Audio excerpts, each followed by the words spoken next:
सब पक्ष हामी नेपालका सामुदायिक रेडियो। सामाजिक रूपान्तरणका लागि यो हो सामुदायिक सूचना नेटवर्क CIN। अहिले बिहानको 6 बजेको छ। सामुदायिक सूचना नेटवर्क CIN-बाट अब प्रसारण हुँदैछ साझा खबर।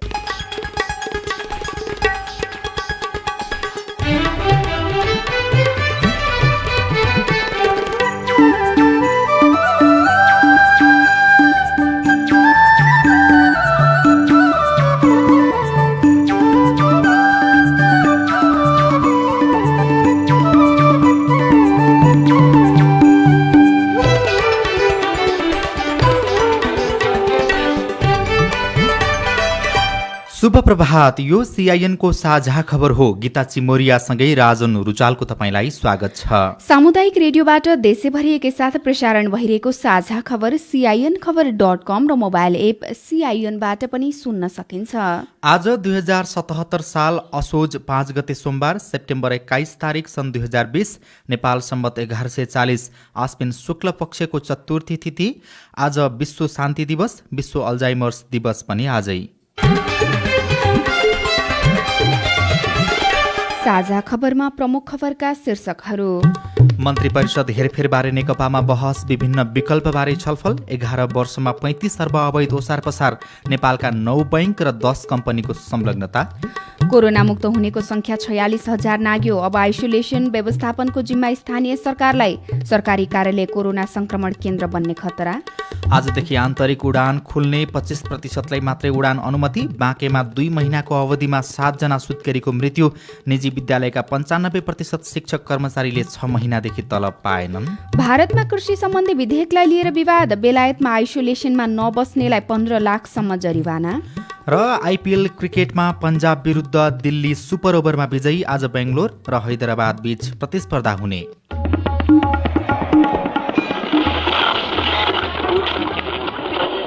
सयौं रेडियो, हजारौं रेडियो कर्मी र करोडौं नेपालीको माझमा यो हो सामुदायिक सूचना नेटवर्क CIN। साझा खबरको सबभन्दा सुरुमा मन्त्री परिषद पुनर्गठन हुने लगभग पक्का भएको प्रसङ्ग।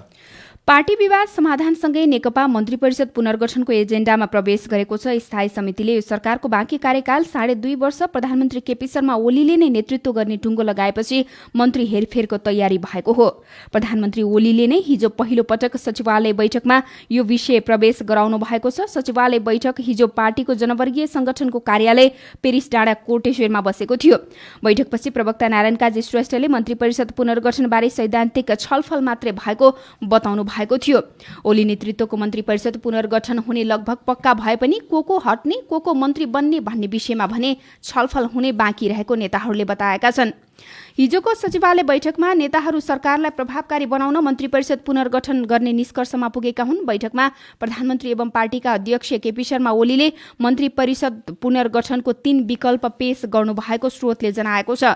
प्रधानमन्त्री ओलीले अहिलेका सबै मन्त्रीलाई हटाउने, सुरुमा मन्त्री भएकाहरूलाई मात्रै हटाउने वा केही मन्त्री हटाउने र केहीलाई निरन्तरता दिने गरी 3 प्रस्ताव गर्नुभएको बताइएको छ।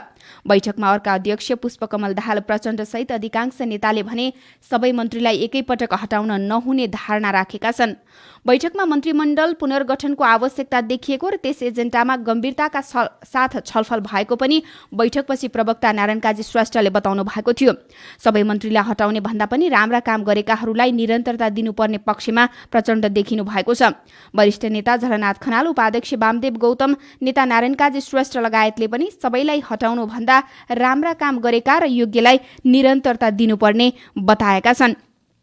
प्रधानमन्त्री बाहेक सबै मन्त्रीलाई राजीनामा गर्न लगाउने र सबैलाई नयाँ राख्ने विषयमा पनि हिजो छलफल भएको छ। सबैलाई राजीनामा गराउने वा राम्रो काम गरेका केहीलाई पुनर्गठनमा फेरि समेट्ने, 2 वर्ष मन्त्री भइसकेकाहरूलाई हटाएर नयाँलाई ल्याउने वा अहिलेसम्मको कामका आधारमा केहीलाई निरन्तरता दिने र केहीलाई हटाउने, यी बुँदाहरूमा छलफल भएको थियो। हिजोको बैठकमा प्रधानमन्त्री केपी शर्मा ओलीले मन्त्रीमण्डल पुनर्गठनका विभिन्न विकल्प छन् तर सबै एकमुष्ट हटाउन मिल्दैन भन्नुभएको नेताहरूले बताएका छन्। अध्यक्ष प्रचण्डले भने सबै मन्त्रीहरू हटाएर जाउँ त म भन्दिनँ, धेरै चाहिँ नयाँ ल्याउने गरी बोल्ड डिसिजन गरेर जाउँ उहाँले भन्नुभएको थियो। नेता माधव कुमार नेपालले व्यापक रूपमा हेरफेर गर्ने, त्यसो गर्दा सरकारको कामलाई गति दिन सहज हुने धारणा राख्नु भएको थियो। गत चैत 10 गतेबाट बन्द भएको आन्तरिक हवाई उडान आजबाट सुचारू हुँदैछ। आजदेखि सुरु हुने उडानमा अब एयरपोर्टभित्रको प्रक्रियामा लाग्ने समय पनि कम्तीमा आधा घण्टा लम्बिएको छ। त्यसकारण अब यात्रु जहाज उड्ने समयभन्दा कम्तीमा 1.5 घण्टा अगाडि नै विमानस्थल पुगिसक्नुपर्ने हुन्छ। अब सबै यात्रुले एयरपोर्ट पुग्नु अगाडि मास्क लगाई हात सेनिटाइजर गर्नुपर्नेछ भने विमानस्थलभित्र कम्तीमा 1 मिटरको भौतिक दूरी कायम गर्नुपर्ने गरी मापदण्ड बनाइएको संस्कृति, पर्यटन तथा नागरिक उड्डयन मन्त्रालयका सहप्रवक्ता राजन पौडेलले सीआईएनसँग बताउनुभयो। अब लामो समयदेखि हवाई उडान बन्द हुँदाको अवस्थादेखि हामी हवाई उडान सुचारू गर्ने अवस्थामा आइपुगेका छौँ। यो अवस्था सुरु हुँदाखेरि चाहिँ यात्रु महानुभावहरूले डिस्टेन्सिङ मेन्टेन गरिदिने, मास्कको प्रयोग समुचित ढङ्गले गरिदिने, त्यसपछि सेनिटाइजरको प्रयोग गरिदिने प्रोटोकलहरू पालना गरिदिनु भएदेखि हामी सबै सुरक्षित रहन सक्छौँ। 25% उडानको लागि अनुमति दिइएको छ, जुन आधारमा यात्रुहरूको चाप बढ्दै जान्छ उडानको अनुमति खुकुलो हुँदै जाने र बढीभन्दा बढी फ्लाइटहरू हुने अवस्था सिर्जना हुन सक्छ। अब आफ्नो ब्यागेजसँगै लैजान पाइने छैन भने सबै यात्रुका लागि विमानस्थलमा दोहोरो तापक्रम चेक जाँच र सेनिटाइजरको व्यवस्था पनि गरिएको छ। यस्तै विमानस्थलभित्र हिँडुल गर्न नपाइने गरी पनि निषेध गरिएको छ।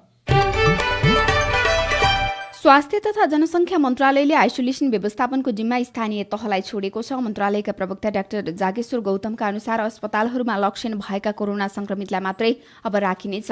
लक्षण नभएकाहरू संस्थागत वा होम आइसोलेसनमा राख्नुपर्ने पनि उहाँले बताउनु भएको छ। आइसोलेसन व्यवस्थापन स्थानीय तहले गर्नुपर्ने पनि प्रवक्ता गौतमले बताउनुभयो। अब आइन्दा यो आइसोलेसनको व्यवस्थापन चाहिँ स्थानीय तहले गर्नुपर्नेछ र स्थानीय तहले आइसोलेसनको व्यवस्थापन गरिसकेपछि होम आइसोलेसन वा संस्थागत आइसोलेसनमा राखिसकेपछि 14 दिनमा अनिवार्य रूपमा डिस्चार्ज गर्नुहुन समेत हामी जानकारी गराउँदछौँ। पछिल्लो 24 घण्टामा 1325 जनामा कोरोना भाइरस कोभिड-19 को संक्रमण पुष्टि भएको छ। देशभरका प्रयोगशालामा 9584 नमुना परीक्षण गर्दा 469 महिला र 856 पुरुषमा संक्रमण पुष्टि भएको हो। यससँगै कुल संक्रमितको संख्या 64122 पुगेको छ। उनीहरूमध्ये 411 जनाको मृत्यु भएको छ भने 46233 जना संक्रमण मुक्त भएका छन्। पछिल्लो 24 घण्टामा मात्रै 966 जना संक्रमण मुक्त भएका स्वास्थ्य तथा जनसङ्ख्या मन्त्रालयले जनाएको छ। पछिल्लो 24 घण्टामा काठमाडौँ उपत्यकामा मात्रै 767 जना कोरोना संक्रमित थपिएका छन्। नेपाल प्रहरीका 3626 कर्मचारीमा कोरोना संक्रमण भएको छ। यो संख्या प्रहरीको कुल जनशक्तिको 5% भन्दा बढी हो। आइतबार हिजोसम्ममा आधा संक्रमित निको भइसकेका छन्। प्रहरीमा 79,000 दरबन्दी छ, तर अहिले कार्यरत भने करिब 67,000 छन्। संक्रमित मध्ये 1817 जना उपचाररत रहेको नेपाल प्रहरीका प्रवक्ताले बताउनु भएको छ। प्रहरीमा मात्रै होइन, कोरोना भाइरसको संक्रमणको डर सरकारी कार्यालयमा पनि देखिएको छ। भिडभाडमा बस्नु हुँदैन भन्दै सरकारले नागरिकलाई सचेत गराइरहेको छ, तर सरकारी अड्डामा नै सामाजिक दूरी कायम गरेको देखिँदैन। केशव भुलको रिपोर्ट। आफू र आफ्नो सहकर्मीलाई कोरोना संक्रमणबाट बचाउनु पर्दछ। हरेक कार्यालयमा कर्मचारी र आगन्तुक सबैले एक अर्का बीचमा कम्तीमा 2 मिटरको दूरी भएको सुनिश्चित गर्नु, भिडभाड नगर्नु, सामाजिक दूरी कायम गर्नु, स्वास्थ्य मापदण्ड पालना गर्नु स्वास्थ्य मन्त्रालयका प्रवक्ता जागेश्वर गौतमले हरेक दिन भनिरहनुहुन्छ। तर उहाँले मन्त्रालयमा नियमित जानकारी दिने क्रममा गरिरहेका अनुरोध केही मिटर नजिकै बबर महलमा रहेको सरकारी अड्डा वाणिज्य आपूर्ति तथा उपभोक्ता संरक्षण विभागमा ठेलमठेल भिड थियो। त्यो भिड छिचोल्न नसकेर कीर्तिपुरका रूपक रम्तेल फर्म नवीकरण गर्न नसके फर्किनुभयो। को कति जोखिममा छ, अब तिनीहरूलाई कुनै केही हुँदैन हैन। मान्छेलाई भित्र जान दिएको हुन्छ, न कर्मचारीले अलिकति केयर गरेको हुन्छन्। बाहिर मात्रै होइन, सरकारी अड्डाभित्र काम गर्ने कर्मचारीले पनि मापदण्ड पालना गरेको देखिँदैन। विभागमै कार्यरत एकजना कर्मचारीले कुन बेला कोरोना सर्ने हो भन्ने चिन्तामा काम गरिरहनु भएको छ। अफिस नगए पनि भएको छैन, तर अब काम गरिरहेछौँ। त्यत्रो मान्छेहरूको बिचमा बसिरहेछौँ। हामीले भनिरहेछौँ उहाँहरूलाई सामाजिक दूरी कायम गर्न भनेर, उहाँहरूले नै नमान्नुहुन्न हामीले भनेका कुराहरू होइन। गाह्रो छ। सेवाग्राही र कर्मचारीले सीआईएनसँग गरेको गुनासोपछि आन्तरिक राजस्व विभागका निर्देशक बोलराज आचार्यसँग मैले त्यसै अनुसार प्रश्न गरेँ। उहाँको दाबी छ, मलाई जानकारी भएसम्म चाहिँ कार्यालयहरूले आफ्नो आफ्नो आवश्यकता क्षमता होइन अवस्था अनुसारलाई चाहिँ फरक खालका सावधानीहरू अपनाएर कार्य सञ्चालन गरिराखे जस्तो लाग्छ होइन। कार्यालयहरू सबैले आफ्नो आफ्नै मोडलहरू गर्नु भएको छ। राजस्व विभागका अनुसार विभाग मातहतका देशभरका कार्यालयमा 34 लाख सेवाग्राही सेवा लिने गरेका छन्। तर अधिकांश सेवाग्राही अनलाइनबाटै सेवा लिन थालेको भए पनि कार्यालय पुग्नै पर्ने बाध्यता पनि छ। एकान्त कुनामा रहेको यातायात व्यवस्था कार्यालयमा दैनिक सयौं सेवाग्राही आउने गरेका छन्। त्यहाँ पनि भौतिक दूरी कायम नगरेको देख्दा सेवाग्राही नै छक्क पर्छन्। रुद्र प्रसाद ओली लाइसेन्स लिनको लागि अब सरकारले भन्ने मात्र हो, तर कुनै मापदण्ड पूरा गरेर काम गरेको काहीँ पनि देखेको छैन। संघीय मामिला तथा सामान्य प्रशासन मन्त्रालयले भने सबै निकायलाई स्वास्थ्यका सबै मापदण्ड अनिवार्य पालना गरेर सेवा प्रवाह गर्न परिपत्र गरिसकेको मन्त्रालयका प्रवक्ता वसन्त अधिकारी बताउनुहुन्छ। कार्यालयले त्यहाँ निर्देशन गर्छ, तर त्यसलाई फलो गर्ने काम चाहिँ सेवाग्राहीको पनि हो। कर्मचारीले पनि चाहिँ आफ्नो स्वास्थ्य सबभन्दा ठुलो कुरो हो, स्वास्थ्य सम्बन्धी प्रोटोकल कर्मचारीले पनि पालना गर्छ। संघीय मामिला तथा सामान्य प्रशासन मन्त्रालयका अनुसार 22वटा संघीय मन्त्रालय, 7वटै प्रदेश सरकार मातहतका निकाय र 753 स्थानीय तहमा गरी 1 लाखभन्दा बढी कर्मचारी दैनिक रूपमा करोडौं सेवाग्राहीको सम्पर्कमा छन्। मनमा डर छ, तर सेवा लिन जाँदा कोरोना नसर्ला त स्वास्थ्यका मापदण्ड पालना हेर्दा भर भने छैन। केशव भुल, CIN, काठमाडौँ।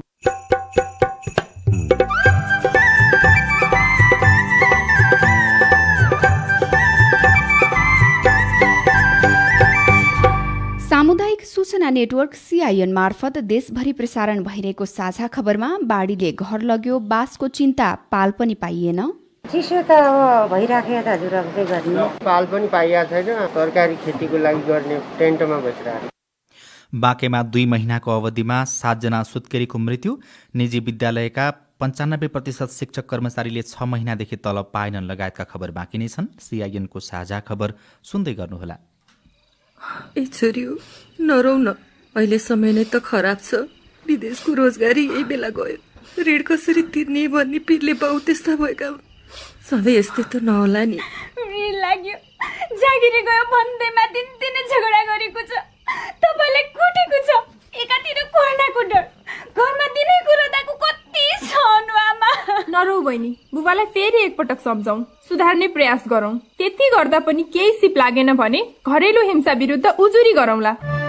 कुनै पनि बहानामा घरेलु हिंसा जायज हुँदैन। यस्ता हिंसाबाट पीडितलाई थप जोखिममा पर्न नदिन र न्यायका लागि स्थानीय सरकार, नेपाल प्रहरी, राष्ट्रिय महिला आयोग, राष्ट्रिय मानवाधिकार आयोग लगायतका निकायमा उजुरी गरौँ अथवा निशुल्क नम्बर 501000 वा 1145 मा फोन गरौँ। अमेरिकी अन्तर्राष्ट्रिय विकास नियोग, संयुक्त अधिराज्यको अन्तर्राष्ट्रिय विकास विभाग र विनरक इन्टरनेशनलको सहयोगमा नेपाल सरकार, महिला बाल बालिका तथा ज्येष्ठ नागरिक मन्त्रालय र राष्ट्रिय मानवाधिकार आयोगद्वारा जनहितमा जारी सन्देश। अहिले कोभिड-19 र लकडाउनसँगै विद्यालयहरू बन्द भई बालबालिकाहरू घरभित्रै बस्न बाध्य छन्। प्राकृतिक र मानव सिर्जित विपदको समयमा अन्य सामान्य अवस्थाको तुलनामा यो बेला विभिन्न किसिमको हिंसा, दुर्व्यवहार र शोषणको उच्च जोखिम भएकाले बालबालिकाको विशेष संरक्षणको आवश्यकता पर्दछ। यो बेला बालबालिकामाथि हिंसा, दुर्व्यवहार र शोषणका साथै बालविवाह र बेचबिखनको सम्भावना पनि बढी हुन्छ। परिवारको गर्जो टार्न र विद्यालय बन्द भएकाले बाल श्रम अथवा जबरजस्ती काममा लगाउने र विद्युतीय दुर्व्यवहारको सम्भावना पनि बढेको छ। यो अवस्थामा बालबालिकाहरूलाई चिने जानेका व्यक्तिहरू समेतबाट यौनजन्य हिंसा गर्ने, मानसिक रूपमा यातना दिने जस्ता क्रियाकलापहरू हुन सक्छन्। बालबालिकामाथि कुनै पनि हिंसा वा दुर्व्यवहार भएको पाइएमा, हराएमा वा फेला परेमा प्रहरीलाई 100, खोज तलास केन्द्रको निशुल्क हटलाइन नम्बर 104 वा बाल हेल्पलाइन नम्बर 1098 र बेचबिखन सम्बन्धी प्रहरीको हटलाइन नम्बर 1177 मा खबर गरौँ। प्लान इन्टरनेशनल नेपाल र CIN। तपाईँ आफूलाई स्वस्थ राख्ने जिम्मा तपाईँकै हो। तपाईँका बाल बालिकालाई स्वस्थ राख्ने जिम्मा पनि तपाईँकै हो। अनि तपाईँका आमा बुबालाई स्वस्थ राख्ने जिम्मा पनि तपाईँको नै हो। त्यसो भए सरकारको कुरा मान्नुहोस्, केही दिन घरभित्रै बस्नुहोस्। नोभेल कोरोना अर्थात् कोभिड-19 को संक्रमणबाट आफू, परिवार, समाज र देशलाई नै जोगाउनुहोस्। कोरोना संक्रमणबाट बच्न र बचाउन सरकारले तोकेका नियमहरू पालना गरौं। रोगबाट बच्न सके मात्रै धन सम्पत्ति र अवसरको महत्व हुन्छ। कोभिड कोभिड-19ले सृजना गर्ने महामारीको जोखिमबाट बस्न अन्य व्यक्तिबाट टाढा बस्ने, मास्क लगाउने र हात धुने बानीलाई जीवन बनाउनुहोस्। नेपाल सरकार एसियाली पूर्व तयारी साझेदारी एपीपी एडीपीसी को सहकार्यमा एनडीआरसी नेपाल। सामाजिक रूपान्तरणका लागि यो हो सामुदायिक सूचना नेटवर्क CIN। तपाईँ अहिले देशभरिका सामुदायिक रेडियो CINखबर.com र मोबाइल एप CINबाट एकैसाथ साझा खबर सुन्दै हुनुहुन्छ। अब पत्र पत्रिकाको खबर। आज काठमाडौँबाट प्रकाशित भएका पत्र पत्रिकाले राजनीतिकसँगै सामाजिक र आर्थिक विषयका खबर प्रमुख प्राथमिकताका साथ छापेका छन्। कान्तिपुर दैनिकले 11 वर्षमा 34 अर्ब 84 करोडको शंकास्पद कारोबार भएको खबर पहिलो पृष्ठमा छापेको छ। गैरकानूनी रूपमा आर्जन गरेको शंकास्पद धन ओसार पसारमा केही नेपाली कम्पनीहरू संलग्न रहेको र तिनले त्यस्तो कारोबार स्थापित बैंकहरू मार्फत नै गरेको खुलासा भएको छ। वित्तीय कारोबार प्रणालीबारे निगरानी राख्ने अमेरिकाको सरकारी निकाय फाइनान्सियल क्राइम्स इन्फोर्समेन्ट नेटवर्क फिनसेनले तयार पारेको अति गोप्य कागजातका आधारमा खोज पत्रकारहरूको अन्तर्राष्ट्रिय सञ्जाल ICIJ ले यो विवरण बाहिर ल्याएको हो। सन् 1979 देखि 2017 सम्मको अवधिमा भएका यस्ता कारोबार सम्बन्धी खोजलाई फिनसेन फाइल्स नाम दिइएको छ। त्यसअनुसार 2006 डिसेम्बरदेखि 17 मार्चसम्म 11 वर्षभित्र नेपालका 10 वटा कम्पनी, 9 वटा बैंक र विभिन्न व्यक्तिहरूले सीमापार व्यापारका नाममा शंकास्पद धनको कारोबार गरेको पाइएको हो। सुन, अलकत्रा, मूर्ति, पुरातात्विक सामग्री लगायतको किनबेच मार्फत रकम ओसार पसार गरेको पाइएको छ। भित्री पृष्ठमा 2 महिनामा 7 सुत्केरीको मृत्यु भएको खबर छापिएको छ। पछिल्लो 2 महिनामा बाँकेमा 7 जना सुत्केरीको मृत्यु भएको छ।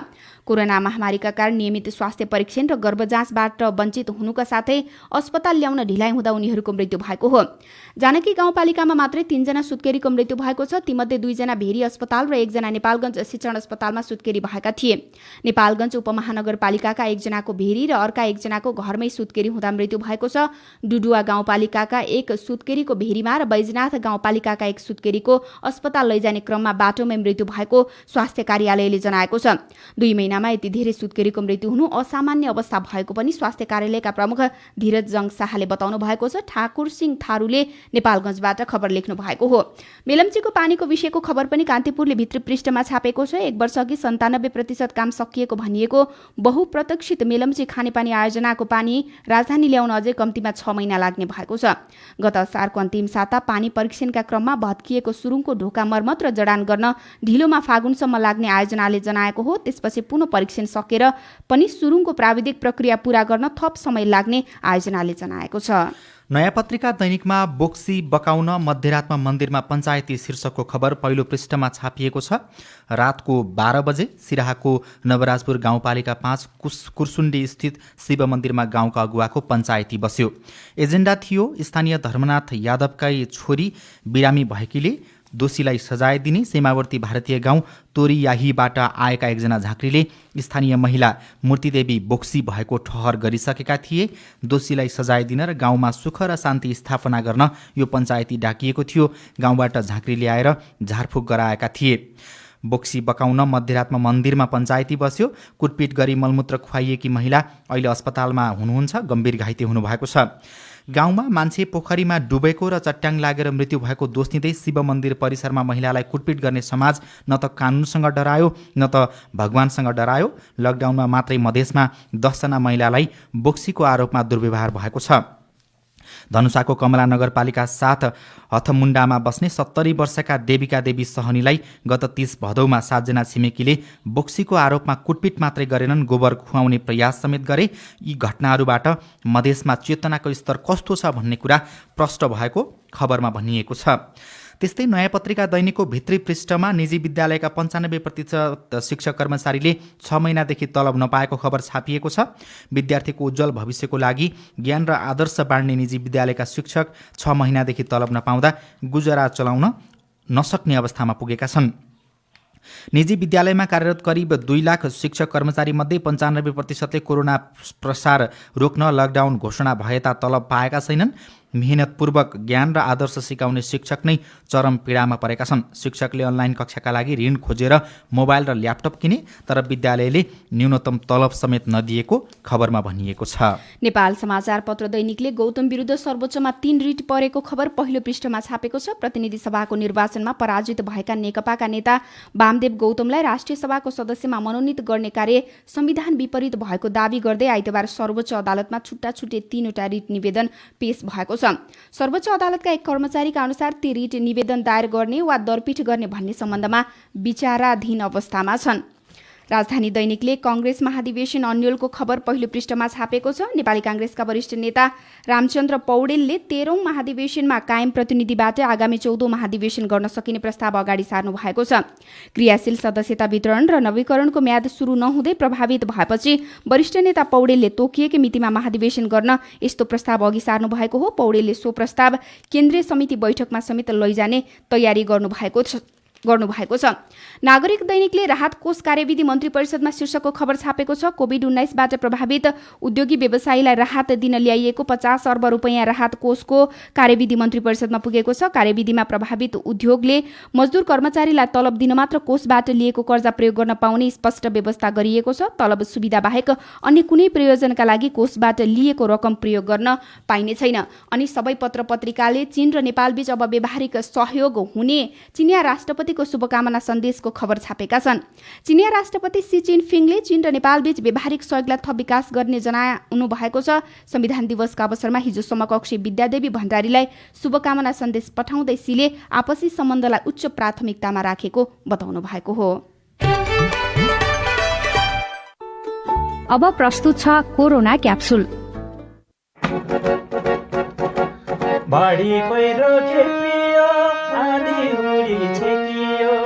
संक्रमण र दैनिकी सँगसँगै अघि बढाउनु पर्ने अवस्थामा तयार पारिएको कोरोनाको यो 31औं क्याप्सुल हो। आजको क्याप्सुल दिनदिनै कार्यालय जानुपर्ने कर्मचारीहरूका लागि तयार पारिएको छ।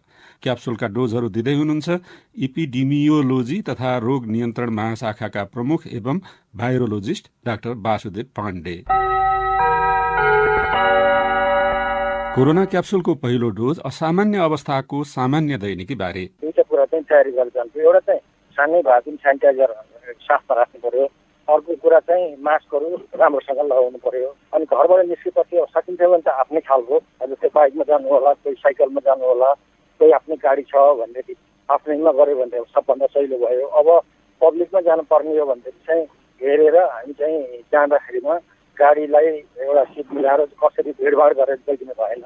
हात सफा गर्ने ठाउँ छ भने अफिस पुग्ने बेलातिर चाहिँ सफा गर्नु पर्यो, नत्र सेनिटाइजरहरू प्रयोग गर्नु पर्यो र सरसफाइ गरेर आफ्नो ठाउँमा बस्नु पर्यो। आफ्ना सरसामान के छन् त्यसलाई पनि अलिकति सरसफाइको लागि विशेष ध्यान दिनु पर्यो। र अहिले मैले देखेको कुरा के छ भने धेरैजसो व्यक्तिहरू औषधि मास्क लगाउने, जब बोल्नु पर्यो भने मास्क झिकेर बोल्दिने। त्यसो गर्दाखेरिमा भाइरसको खास गरेर ड्रपलेट अथवा थुकको छिटाहरू यसो एडमिसन भएको हुनाले बोल्ने बेलामा मास्क लगाउनु पर्यो। र 1-1 घण्टा अथवा समय हेरेर तपाईँ टोइलेट जाँदाखेरिमा अथवा आएपछि केही समयमा सरसफाइ हात चाहिँ राम्रो धुनु पर्यो र हातको सकेसम्म नाक मुख अथवा जहाँसुकै पनि छुनु भएन, अलिकति ध्यान दिनु पर्यो। अब आजको दोस्रो डोज। पहिलो र्याङ्कमा हाम्रो सुरक्षाकर्मी छन्, दोस्रो हामी स्वास्थ्य कर्मीहरू पर्यो, त्यसपछि अरू बिजनेसमा काम गर्ने तपाईँले भने जस्तै मालपोत लगायत जुन सेवा दिने हुने संस्थाहरू उहाँहरूमा चाहिँ बढी हुन्छ। त्यसो भएको हुनाले उहाँहरूले विशेष ध्यान दिनु पर्यो। ग्राहकहरूसँग हामीले कुरा गर्दाखेरिमा विशेष ध्यान दिनु पर्यो। त्यहाँ अफिसमा चाहिँ त्यो खालको व्यवस्था हुनु पर्यो कि उहाँहरूले एउटा पालो गरेर एउटा भिडभाड नगरिकन अलिकति डिस्टेन्स मेन्टेन गरेर बस्तीमा लाउनु पर्यो। विशेष ध्यान त हाम्रो सुरक्षाकर्मी पुलिसहरूको छ, उनीहरूले चेक जाँच गर्नुपर्छ। चेक जाँच गर्दाखेरिमा एकदम नजिकबाट गर्ने। अब मास्कहरू पनि राम्रोसँग अहिले दिनदिनै फेर्नु भएको छैन, यस्तो कुराहरू उहाँले ध्यान दिनु पर्यो। स्वास्थ्य कर्मीहरूले पनि त्यही गर्नु पर्यो। अरूले मालपोत लगायत यो कार्यालयमा काम गर्ने व्यक्तिहरूले त त्यो डिस्टेन्सिङ मेन्टेन गर्ने, आफूले मास्क लगाएरै काम गर्ने र समय समयमा सरसफाइ गर्ने। र अब आजको अन्तिम तथा तेस्रो डोज। घरमा अलिक सिनियर सिटिजन, उमेरका व्यक्तिहरू, रोगी व्यक्तिहरू, बच्चा बच्चीहरू, गर्भवती महिलाहरू हुन सक्नुहुन्छ। घर फर्किने बेलामा पनि त्यो अब बसमै आइन्छ भने बसमै त्यसो डिस्टेन्सिङ गर्नु पर्यो। बसकै सेनिटाइजरहरू गर्ने र आफू मास्क प्रपरली लगाउने। अनि घर पुगिसकेपछि राम्रोसँग बाहिरै राम्रो सफा गर्ने, हात चाहिँ धुने व्यवस्था गर्ने र आफूले लगाएको कपडाहरू सकेसम्म त दिनदिनै धुन पाए हुन्थ्यो। घरको अरू व्यक्तिहरूलाई रोग नसार्ने चाहिँ प्रक्रिया चाहिँ अपनाउनु पर्यो, हामीले त्यसरी नै जानुपर्छ। कर्मचारीले आफू, परिवार र सेवाग्राहीलाई बचाउन अपनाउनु पर्ने सल्लाहका डोजका लागि इपिडेमियोलोजी तथा रोग नियन्त्रण महाशाखाका प्रमुख एवं भाइरोलोजिस्ट डाक्टर वासुदेव पाण्डेलाई धन्यवाद। लौ त कोरोनाको अर्को क्याप्सुलमा फेरि भेटौँला। कोरोना क्याप्सुल नेपाल सरकार, स्वास्थ्य तथा जनसंख्या मन्त्रालय, राष्ट्रिय स्वास्थ्य शिक्षा सूचना तथा संचार केन्द्र, सामुदायिक रेडियो प्रसारक संघ अकुराब, CIN, उज्यालो र युनिसेफको सहकार्यमा तयार पारिएको हो। अब विदेशको खबर। भारतमा कृषि सम्बन्धी विधेयकलाई लिएर विवाद उत्पन्न भएको छ। भारतको दुवै सदन लोकसभा र राज्यसभाबाट पारित भएको कृषि उपज व्यापार तथा वाणिज्य विधेयक 2020, कृषक मूल्य आश्वासन तथा कृषि सेवा करार विधेयक 2020 प्रति विपक्षी भारतीय राष्ट्रिय कांग्रेस, तृणमूल कांग्रेसले मात्रै नभई सत्तारूढ गठबन्धनकै साझेदार शिरोमणि अकाली दलले समेत चर्को विरोध गरेका छन्। यो विधेयकप्रति बढी हरियाणा, पञ्जाब र पश्चिम बंगालका कृषकहरूले चर्को आक्रोश व्यक्त गरेका हुन्। विधेयकलाई लिएर हिजो राज्यसभामा ठूलो हंगामा समेत भएको छ र कोरोना भाइरस कोभिड-19 को संक्रमण रोकथामका लागि बेलायत सरकार थप कठोर देखिएको छ। भाइरस संक्रमितले सेल्फ आइसोलेसन बस्ने पर्ने बाध्यकारी नियम उल्लङ्घन गरे सरकारले 10,000 पाउन्ड अर्थात करिब 15 लाख रुपैयाँसम्म जरिवाना तिराउने भएको हो। साझा खबरमा अब खेल खबर। इन्डियन प्रिमियर लिग क्रिकेट IPLमा दिल्ली क्यापिटल्सले किङ्स 11 पन्जाबलाई हराएको छ। दिल्लीले सुपर ओभरको खेलमा पन्जाबलाई हराएको हो। पन्जाबले सुपर ओभरको 3 बलमा 2 विकेट गुमाएर 2 रन मात्रै बनाएको थियो। दिल्लीले 3 बलमा लक्ष्य पूरा गरेको थियो। यसअघि दिल्लीले जितका लागि पन्जाबलाई 158 रनको लक्ष्य प्रस्तुत गरेको थियो। दिल्लीले जितका लागि पन्जाबले दिएको लक्ष्य पछ्याउने क्रममा पन्जाबले निर्धारित 20 ओभरमा 8 विकेट गुमाएर 157 रन मात्रै बनाउन सक्यो। पन्जाबका लागि मयङ्क अग्रवालले 89 रनको शानदार पारी खेल्नु भएको थियो। दिल्लीका कागिसो राबाडा, रविचन्द्र आश्विन र मार्कुस स्टोनिसले समान 2-2 विकेट लिनुभयो। पन्जाबलाई हराएसँगै दिल्लीले अङ्क तालिकामा 2 अङ्क जोडेको छ। आज रोयल च्यालेन्जर बेङ्गलोर र सनराइजर्स हैदराबाद बीच प्रतिस्पर्धा हुनेछ। सडक दुर्घटनामा परि गम्भीर घाइते भएका राष्ट्रिय क्रिकेट टिमका खेलाडी ललित सिंह भण्डारीको स्वास्थ्यमा सुधार आएको बताइएको छ। फ्रेन्च लिग 1 फुटबलमा साबिक विजेता पेरिस सेन्ट जर्मेन PSGले दोस्रो जित निकालेको छ। आइतबार साँझ भएको खेलमा OCG निसलाई 3-0ले हराउँदै PSGले दोस्रो जित निकालेको हो। इङ्ग्लिस प्रिमियर लिग फुटबलमा टोटनहमले पहिलो जित निकालेको छ। आइतबार साँझ भएको खेलमा साउथह्याम्पटनलाई 5-2 गोल अन्तरले पराजित गर्दै टोटनहम विजयी भएको हो र इटालियन सिरिए फुटबलमा नेपोली विजयी भएको छ।